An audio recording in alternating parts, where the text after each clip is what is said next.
Hello friends, मैं शुतोपा मेडी जी recipes में सबको स्वागत कर रही हूँ। आज मैं मेरे फेवरेट रेसिपी आप लोगों के साथ शेयर करने जा रही हूँ। विष्णुप्रिया मणिपुरी का एक फेवरेट रेसिपी है आज का ये रेसिपी।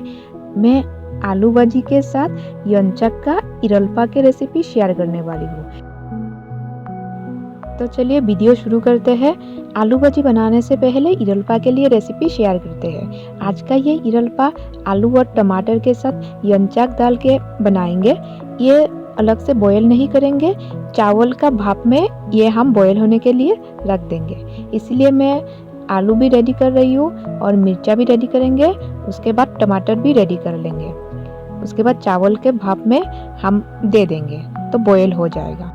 बहुत ही सिंपल सा रेसिपी है लेकिन बहुत टेस्टी बनता है।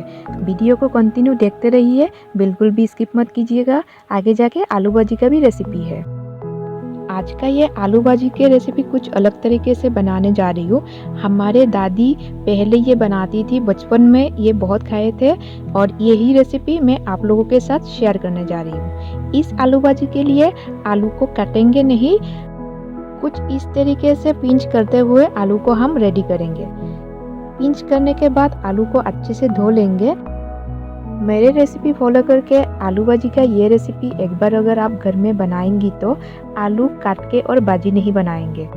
सारे आलू को हम रेडी कर लिए हैं। अभी ये पानी ऐड कर देते हैं, अच्छे से धो लेंगे हम आलू को। अभी कढ़ाई बिठा देंगे, हम उसमें पानी ऐड कर देंगे। आलू को बॉईल करने के लिए 1 गिलास पानी ऐड करना है उसमें। उसके बाद 1 चम्मच नमक ऐड कर देंगे। नमक ऐड करने के बाद आलू को हम इसमें ऐड कर देंगे और 5 मिनट के लिए ढक्कन लगा के रख देंगे पकने के लिए। इस रेसिपी के लिए आलू को हाफ बॉईल करेंगे। आलू बॉईल होने के बाद हम निकाल लेंगे एक कंटेनर में। उसके बाद हम भाजी बनाएंगे।